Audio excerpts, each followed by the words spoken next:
Bienvenidos, mi nombre es María Laura Manca y junto a Adelaida Rodrigo, médica pediatra, experta en nutrición y desarrollo infantil, vamos a acompañarlos en esta serie de encuentros. Vamos a brindarles información acerca de los cuidados fundamentales que deben recibir los niños durante sus primeros años de vida y cuáles son las acciones que nosotros como adultos podemos implementar para que ellos logren un aprendizaje exitoso.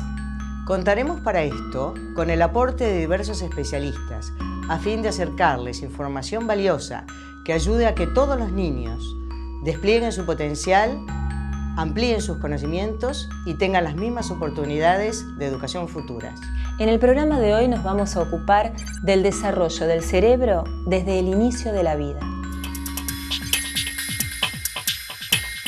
El desarrollo del sistema nervioso se inicia aproximadamente a los 18 días de la fecundación y recién a las 10 o 12 semanas de gestación comienza la actividad neuronal que irá modelando la forma del cerebro. Entre la sexta semana y el quinto mes de embarazo, en el cerebro de un bebé se desarrollan aproximadamente 100.000 millones de células cerebrales. El desarrollo del cerebro desde el periodo prenatal hasta los 6 años de vida tiene una serie de cambios no solamente anatómicos, sino en sus funciones. Para el correcto desarrollo del sistema nervioso central hay factores que influyen ya desde la concepción misma del chico. Desde que es un embrión, desde que es un feto, hay factores que ya inciden. Si uno piensa cuál es la primer prevención que uno puede hacer en salud mental, pensando en niños, los dos primeros ejes preventivos son cuidar el embarazo y asegurar la nutrición. Otras situaciones que inciden también son situaciones familiares, como situaciones de violencia familiar, que también tienen un alto impacto sobre los fetos y sobre los recién nacidos. Bueno, durante el desarrollo embrionario y fetal podemos hacer diferentes ecografías de acuerdo a la edad gestacional. Al principio del embarazo, hasta las 12 semanas, lo aconsejable es hacer ecografías transvaginales o endovaginales que permiten estar más cerca del útero y por lo tanto tienen mayor resolución para ver todas las estructuras del embrión. Una vez que superamos las 12 semanas, ya se hacen ecografías transabdominales, aunque se pueden llegar a hacer también combinadas ecografías transvaginales, sobre todo si el bebé está de cabeza, para ver algunas estructuras más específicas que cueste ver a través de la panza de la mamá. Y lo último que hay en cuanto a ecografías, que también nos sirven para el diagnóstico prenatal, es la ecografía 3D. Es interesante que las madres sepan cuáles son las ecografías que tienen que hacerse durante el embarazo para quedarse tranquilas de que el desarrollo del cerebro de su bebé está bien, porque el estrés del parto puede traer lesiones neuronales al bebé, que es importante que se sepan que estaban desde antes o no. O sea que cuidar el embarazo es uno de los factores más importantes para el feto y para el recién nacido, obviamente. Durante mucho tiempo, podemos decir siglos, existió una polémica que discutía qué factores eran los determinantes en la conformación de una persona, si los innatos o los adquiridos. Los factores innatos son aquellas características biológicas que se poseen por naturaleza. Los factores adquiridos son los rasgos que se van formando a lo largo de nuestra vida producto de las experiencias. Actualmente, se acepta que existe interacción entre los factores heredados y las condiciones ambientales y que ambos actúan en el desarrollo cerebral.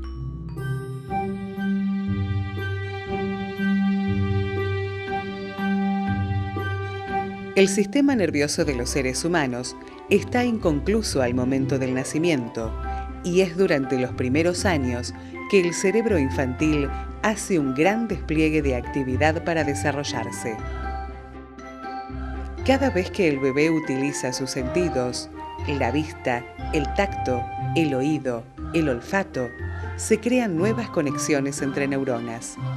Por lo que, cuanto más oportunas y adecuadas sean las experiencias sensoriales y se repitan una y otra vez, más se fortalecerán las conexiones y los circuitos neuronales iniciales. El avance de la neurociencia lo que nos permitió ver es que cada caricia, cada sonrisa, cada gesto de afecto, digamos, deja una huella en el cerebro del niño y ayuda a su desarrollo, y es necesario para su desarrollo. El desarrollo psicológico del chico va a depender de sus vínculos afectivos y el desarrollo cognitivo también. Entonces acá es sumamente importante, digamos, todo el estímulo afectivo y cognitivo que tiene su interacción con la madre, y a medida que el chico va creciendo y ampliando sus capacidades cognitivas con el resto de la familia. Los hermanos son un factor de estimulación sumamente importante, ¿no es cierto? Las charlas, los juegos. Lo importante es que la familia tenga un rol plástico y que si el chico quiere jugar con algo, que lo estimule, que lo permita, que lo facilite.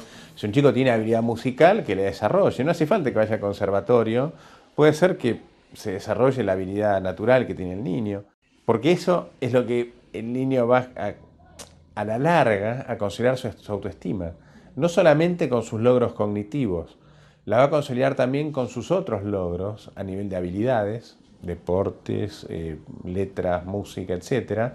Y a nivel de su interrelación social. Durante el periodo embrionario y en los primeros meses de vida intrauterina, el código genético es el factor dominante en el desarrollo y crecimiento del feto, mientras que el ambiente y las condiciones externas juegan un papel de soporte.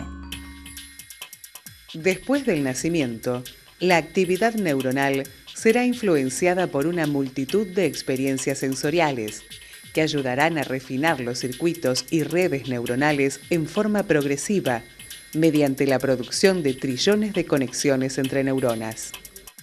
Es importante entender que el cerebro tiene una programación genética para desarrollarse, para que se vuelvan maduras sus funciones, pero el entorno también define este proceso de maduración. Entonces, el desarrollo humano es el resultado de la armonía, de la suma entre lo genético y lo ambiental. La estimulación temprana puede ser una excelente herramienta para darle a este niño que está con un cerebro apto por aprender, sin provocar sobreestimulación, le da el entorno favorable al niño, porque muchas cosas que se hacen en esa etapa dejan huella para toda una vida. Podríamos decir que el código genético configura el desarrollo del sistema nervioso central. Pero es el individuo, junto con las influencias externas que lo circundan, lo que contribuirá al entramado final de las redes sinápticas, que en definitiva será lo que condicionará sus posibilidades de aprendizaje. En el próximo bloque profundizaremos sobre los aspectos ambientales que influyen en el desarrollo del cerebro. No se vayan.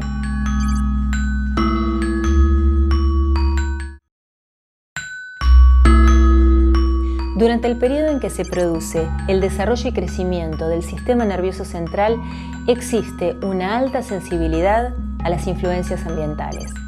A partir del nacimiento y a medida que pasan los meses, va disminuyendo la influencia genética y va aumentando la importancia de los factores del entorno que rodean al niño. Hoy numerosos estudios indagan en la forma en que estas condiciones impactan sobre el desarrollo del cerebro de los más pequeños.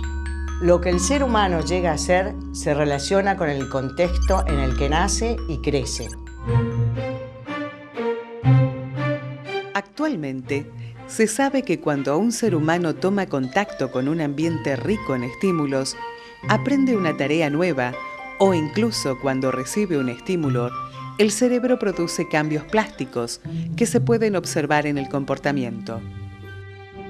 Es por eso que los fenómenos de plasticidad neuronal son fundamentales, sobre todo durante las etapas iniciales de la vida. Neuroplasticidad o plasticidad cerebral quiere decir que el cerebro es un órgano que se modifica. Y es un órgano que se modifica con la experiencia, es decir, no es un órgano cerrado y terminado, sino que tiene la capacidad de seguir modificándose durante toda la vida. En realidad, ¿qué es lo que hace el cerebro? Es adaptarse continuamente a lo que se le presenta. Es nuestro órgano adaptador por excelencia. O sea, nosotros en la vida se nos presentan situaciones que tenemos que resolver de alguna manera, tomando decisiones, haciendo actos, pensando, nos generan reacciones, sentimientos, emociones. Piensen que el cerebro está metido en todos esos actos y muchísimos más. La neuroplasticidad cerebral, cuando se dice neuroplasticidad, uno tiene que imaginarse algo plástico. Algo plástico quiere decir que se pueda moldar a un estímulo, básicamente. Entonces, todo lo que nosotros nos entre, digamos, al cerebro como estímulo, podemos de alguna manera adaptarnos a ese estímulo que viene. Entonces, un chico que tiene una dificultad, supongamos, motora o una dificultad de aprendizaje, puede sobreponerse a esa dificultad gracias a que el cerebro tiene esta capacidad, digamos, de neuroplasticidad y que en algún punto una zona puede suplantar a la otra. Entonces, el cerebro se puede regenerar en circuitos, no en masa, sino en circuitos. Hay áreas que estaban de alguna manera silentes y pueden darle como una especie de oxígeno en un determinado momento, y obviamente que las mejores etapas para poder dar como el mayor funcionamiento son las primeras etapas de la vida. Con el avance de las neurociencias, se descubrió que en ciertos periodos hay algunas partes del cerebro que pueden incorporar información nueva con más facilidad que en otros. Un periodo crítico es un tiempo en la vida de un organismo en el que éste es más sensible a las influencias ambientales y a la estimulación. Por eso los periodos críticos podrían ser momentos de oportunidad de aprendizajes.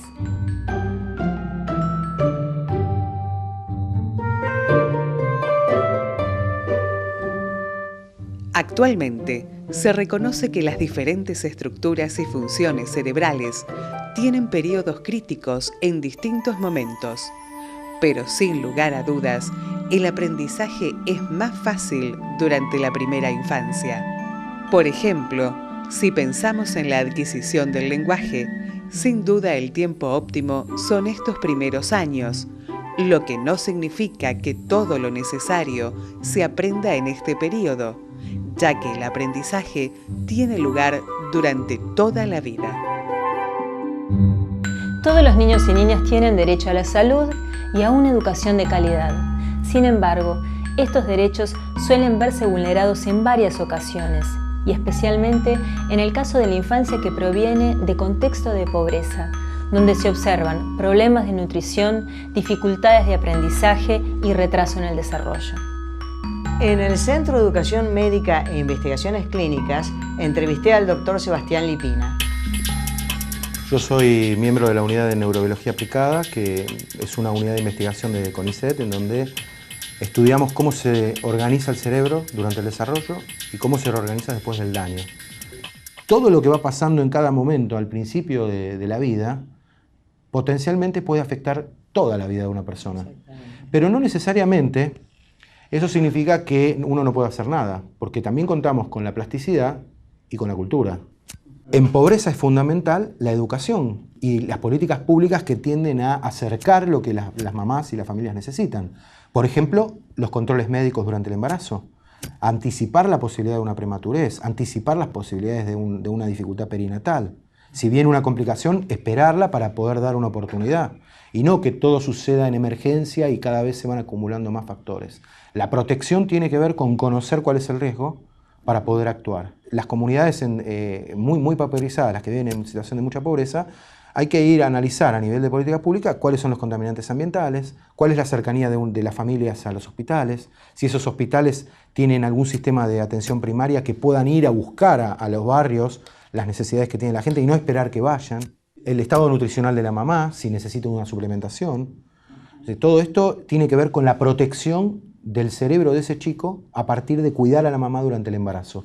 Pero en la medida en que los adultos no se comprometen en un proyecto comunitario responsable, no ven las necesidades de los chicos y el factor de riesgo avanza por sobre la posibilidad del factor de protección. Ese es el problema más grave que tenemos. Es una dinámica muy compleja. Generar un verdadero desarrollo nacional consiste en crear espacios con mejores oportunidades para las generaciones presentes y futuras, donde todos puedan ampliar sus capacidades. En el último bloque examinaremos las implicancias de un buen desarrollo del cerebro para la educación y la sociedad en su conjunto. Ya volvemos.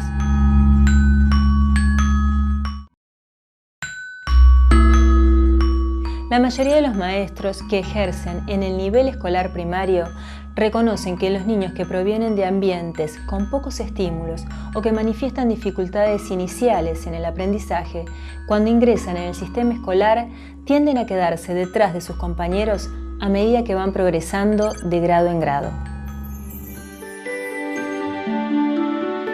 Se ha comprobado que las experiencias enriquecedoras, además de influir en forma duradera en el desarrollo social, cognitivo y emocional, tienen efecto en el rendimiento escolar.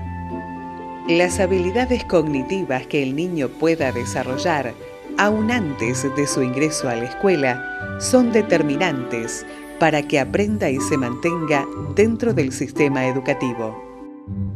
Cuando los niños tuvieron dificultades tempranas en el desarrollo, en general se pueden presentar varios problemas. Muchos se ven justamente en el ingreso a primer grado, por motivos sociales especialmente, porque ya en primer grado el niño tiene que estar presto para la lectoescritura, tiene que quedarse sentado, tiene que aceptar las consignas del docente, y ahí tenemos dos tipos de dificultades que pueden presentarse. Por un lado, las dificultades conductuales, y a nivel cognitivo también puede haber problemas. Si hubo factores sutiles, digamos, si un chico tuvo una encefalitis, bueno, es un gran factor.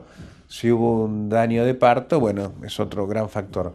Pero si un niño no tuvo un ambiente razonablemente enriquecido o tuvo una desnutrición crónica, puede ser que cognitivamente no pueda alcanzar lo esperable para la edad.